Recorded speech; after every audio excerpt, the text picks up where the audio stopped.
Hello everyone, welcome to my channel NTNet Commerce Calc classes. Today I will discuss international trade theory. ये बहुत important होती हैं, इससे हर बार paper में question पूछा जाता है। ये कितने टाइप की होती हैं, आज हम इसे बार बार पढ़ते हैं। फर्स्ट है मर्केंटिलिज्म, दूसरा है एब्सोल्यूट एडवांटेज, तीसरा है कंपैरेटिव एडवांटेज, चौथा है हिस्कर-ओलियम थ्योरी, फिर है प्रोडक्ट लाइफ साइकिल थ्योरी, और फिर एक global strategic rival theory, national competitive advantage theory, Porter national competitive advantage theory and Leontief paradox.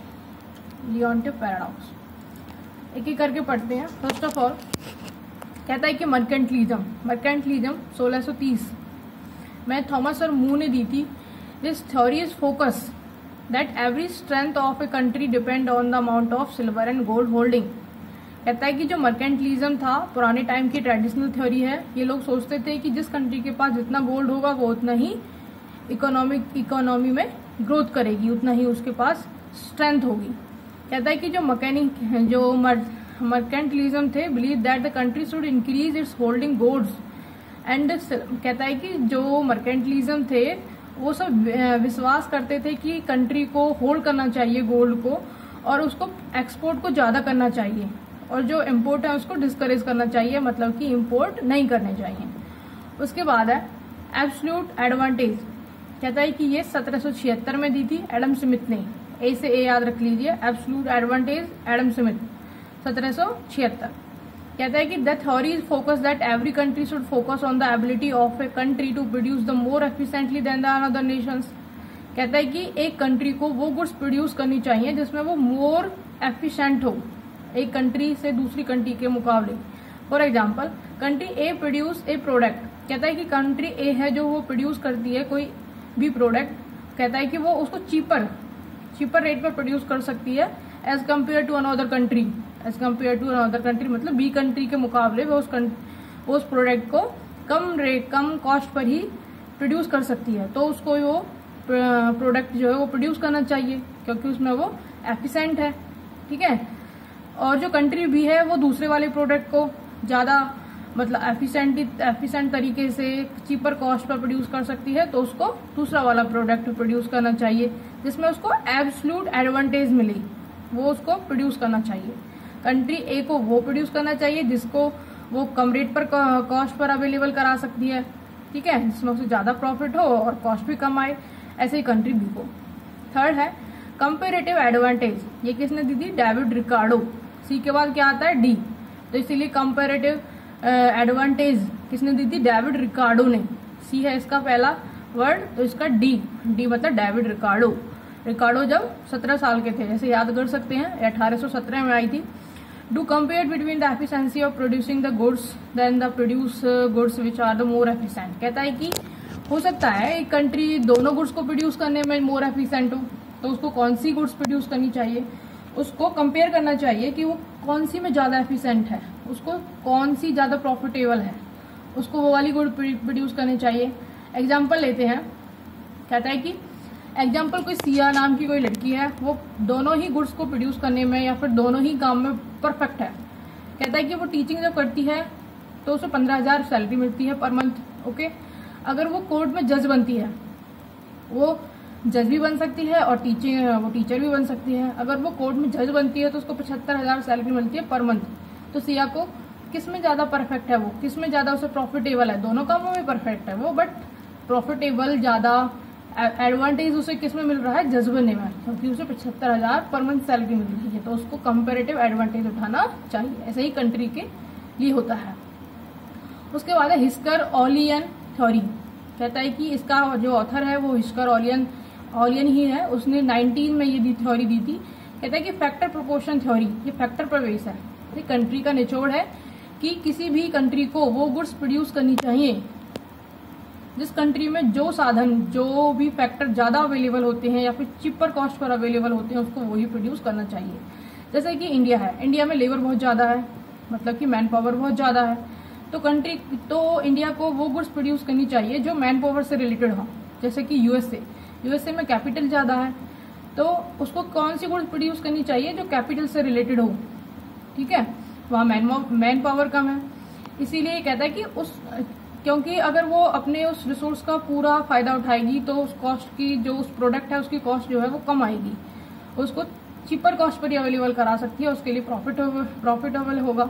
ऐसे इसमें पढ़ते हैं that the theory focus on the country would produce and export good that require of product that were in the great supply. कहता है कि great supply मतलब ज्यादा man power है, जिस फैक्टर की अवेलेबिलिटी ज्यादा हो, जैसे कि हमारे यहाँ लेबर ज्यादा है, ग्रेटर सप्लाई है, एंड चीपर प्रोडक्शन फैक्टर, और सस्ता भी है, हम उसको कम रेट पर भी ज्यादा मैन लगा सकते हैं, ठीक है। And the import that goods that require short supply, हमको वो गुड्स इम्पोर्ट करनी चाहिए जिस फैक्टर की अवेलेबिलिटी हमारी कंट्री में शॉर्ट है, ओके, और डिमांड हायर है। इसका ये था। उसके बाद है जस्ट अ वेट, उसके बाद है लियोनटिफ पैराडॉक्स। ये है कॉन्ट्राडिक्टरी, किसका है? फैक्टर प्रोपोर्शन थ्योरी का कॉन्ट्राडिक्टरी है, उल्टा है। ये 1950 में दिया था लियोनटिफ ने। लियोनटिफ कहता है कि जो यूनाइटेड स्टेट है, मतलब यूएसए है, जो उसके पास कैपिटल बहुत ज्यादा है, बट उसने नोट किया कि वो उसके पास कैपिटल तो बहुत ज्यादा है, तो उसको क्या करना चाहिए था? कैपिटल को एक्सपोर्ट करना चाहिए था, और लेबर उसके पास कम है तो लेबर को इंपोर्ट करना चाहिए था। बट उसने पाया कि जो यूएसए है उसके पास कैपिटल तो बहुत है, बट वो क्या कर रही है? वो कैपिटल को इंपोर्ट कर रही है और लेबर को एक्सपोर्ट कर रही है। कहता है कि ये तो फैक्टर प्रोपोर्शन थ्योरी के अगेंस्ट है, ऐसा क्यों होता है, ऐसा क्यों कर रहे हैं ये लियोनटिफ ने दिया था, ओके। इसमें यही है, आप पढ़ना चाहो तो पढ़ सकते हो, अदरवाइज एक बार मैं रीड करा देती हूँ। कहता है कि noted that United State was, बहुत सारी कैपिटल है, उसके बाद abundant capital and should export more capital incentive good, but his research using the actual data so opposite. कहता है कि वो अपोजिट पाया गया, ठीक है। उसके बाद United State was importing more capital nature goods according to the factor proportion theory, use should have been importing labour वगैरह, यही है इसमें सारा कुछ। कहता है कि इसमें हमें फैक्टर प्रोपोर्शन थ्योरी में हमें बताया गया था कि जो यूएसए है, जिसके पास जो साधन, जिसके पास जो फैक्टर ज्यादा है उसको उसी को यूज करना चाहिए, उसको वो इंपोर्ट करना चाहिए जिसके पास जो साधन ज्यादा है। बट इसने पाया कि जो यूएसए है उसके पास तो कैपिटल ज्यादा है, बट वो फिर वो उसको इंपोर्ट क्यों कर रही है? उसको तो एक्सपोर्ट करना चाहिए वो, और जो लेबर है वो उसके पास कम है, वो उसको एक्सपोर्ट कर रही है, ऐसा क्यों? लेकिन कुछ जो इकोनॉमिक्स थे उसने बाद में स्टडी की, उसने पता लगाया कि ऐसा क्यों है। उन्होंने कहा था कि उस टाइम पर यूएसए के पास जो कैपिटल है उसकी शॉर्टेज थी और लेबर उसके पास बहुत ज्यादा थी, इसीलिए ऐसा हो रहा था, ओके। आगे बढ़ते हैं। कहता है कि मॉडर्न या फर्म बेस्ड थ्योरी जो हमने अब तक पढ़ी वो ट्रेडिशनल थी, ठीक है, कंट्री बेस्ड थी। अब हम पढ़ते हैं मॉडर्न थ्योरी, ठीक है। मॉडर्न कंट्री, इसमें बहुत सारी है, 3-4 है, पढ़ते हैं वन बाय वन। कहता है कि country similarity theory, country similarity का मतलब एक जैसा, ये 1961 में दी थी। किसने दी थी? स्वीडिश के इकोनॉमिक्स थे स्टीफन लेंडर, उन्होंने ये दी थी।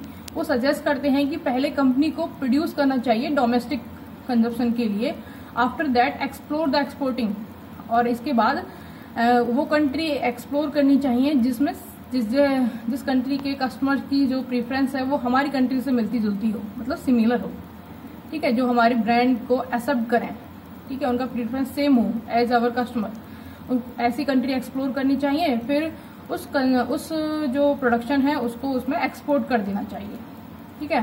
कहता है कि और कुछ कहता है कि कुछ जो मतलब हमारी कंट्री से उस कंट्री का कुछ डेटा मिलता रहना चाहिए, जैसे कि सिमिलर पर कैपिटा इनकम उसकी हमारी सेम हो, तभी तो वो उसको एक्सेप्ट करेंगे। अगर हम कोई गुड्स बना दें, इतनी महंगी बना दें और भूटान में जाकर बेच दें, क्या वो उसको अफोर्ड कर पाएंगे? नहीं कर पाएंगे। मतलब ऐसा गुड्स प्रोड्यूस करना चाहिए, ऐसी कंट्री ढूंढनी चाहिए, ऐसी एक्सप्लोर करनी चाहिए जो हमारी कंट्री से मिलती जुलती हो, तभी तो उसको परचेज करेंगे। और उनका जो इंट्रा ट्रेड हो वो कुछ सिस्टम हमारे जैसे कॉमन हो, ठीक है। आगे बढ़ते हैं। कहता है कि प्रोडक्ट लाइफ साइकिल थ्योरी, कौन सी? प्रोडक्ट लाइफ साइकिल थ्योरी, ये किसने दी थी? ये दी थी रेमॉन्ड एंड वर्नॉन ने दी थी 1960 में, ओके, 1960 में। कहता है कि हर एक प्रोडक्ट को कुछ स्टेज से गुजरना पड़ता है। पहले वो न्यू प्रोडक्ट होता है, फिर मैच्योर हो जाता है, फिर स्टैंडर्डाइज हो जाता है। उसके बाद कहता है कि बस इसमें कुछ ऐसा ही था, बस सिंपल सी थ्योरी है। इसमें ज्यादा इम्पोर्टेंट क्या है कि किस थ्योरी ने क्या बोला और उसका राइटर कौन था और वो कौन से ईयर में आई, ठीक है। और ग्लोबल, फिर इससे आगे बढ़ते हैं, एक थ्योरी और है ग्लोबल स्ट्रेटेजिक राइवल थ्योरी। कहता है कि राइवल का मतलब होता है कॉम्पिटिटर। ये किसने दी थी? पाउल क्रूगमैन एंड कैल्विन लैंकास्टर। ओके, ये कब दी थी? 1980 में। ओके, कहता है कि जो ये थ्योरी है ये फोकस करती है MNC and their afford to gain the competitive advantage will encourage global competitive in industry. कहता है कि ये जो थ्योरी है ये ज्यादा फोकस करती है एमएनसी, मतलब ये फोकस करती है कि हमें ज्यादा से ज्यादा कॉम्पिटिटिव गेन हो एज कम्पेयर टू, मतलब हम ग्लोबल पर तो हम इम्पोर्ट एक्सपोर्ट या कॉम्पिटिशन करें, बट दूसरी कंट्री से ज्यादा मुकाबले हमें ज्यादा गेन हो, कॉम्पिटिटिव एडवांटेज मिले as compare to other country. Okay, फिर हम पढ़ते हैं कि अब हमें कैसे गेन मिल सकता है। कहता है कि हमारी रिसर्च एंड डेवलपमेंट अच्छी हो एज कम्पेयर टू दूसरी कंट्री। कहता है कि और उसके बाद है, एक मिनट वेट, हाँ, कहता है कि इंटेलेक्चुअल प्रॉपर्टी राइट हमारे पास होगा, हम दूसरी कंट्री को आने ही नहीं देंगे। इकोनॉमिक ऑफ स्केल कहता है कि हम बहुत ज्यादा बल्क में गुड्स को प्रोड्यूस करें। कई बार इसका डिफरेंस आ जाता है कि इकोनॉमिक स्केल और इकोनॉमिक स्कोप क्या होता है।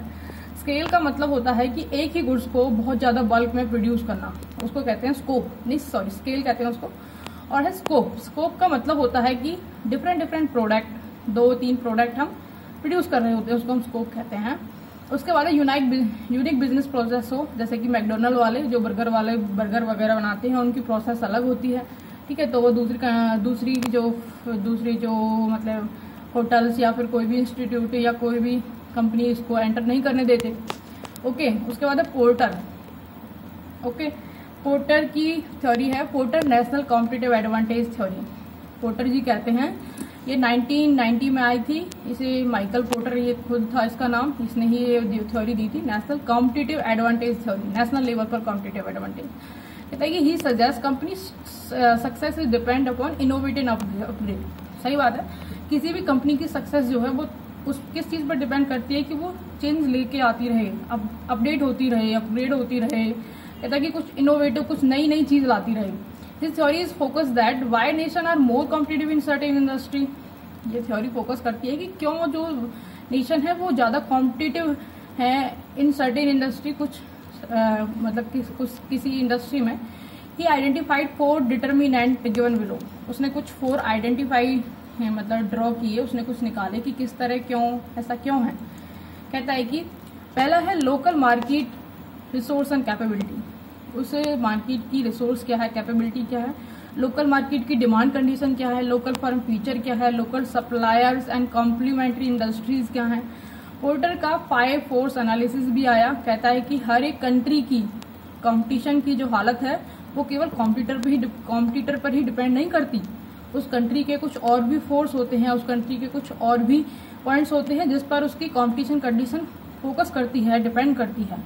कहता है कि कंपटीशन के 5 बेसिक फोर्स होते हैं। नंबर 1, थ्रेट ऑफ न्यू एंट्रेंट, कि हम किसी नए को नहीं आने देंगे। Bargaining power of the supplier की बार्गेनिंग पावर क्या है, वो हमको मैं कितने रेट पर रॉ मटेरियल देता है, ठीक है। उसके बाद bargaining power of the buyers से कितनी रेट पर परचेज करते हैं, उनकी बार्गेनिंग पावर क्या है। Threat of the substitute product and the service and existing industry and rivals. Okay, thanks for watch the video journey GRF and job. Thank you so much. Do subscribe the channel. Thank you so much.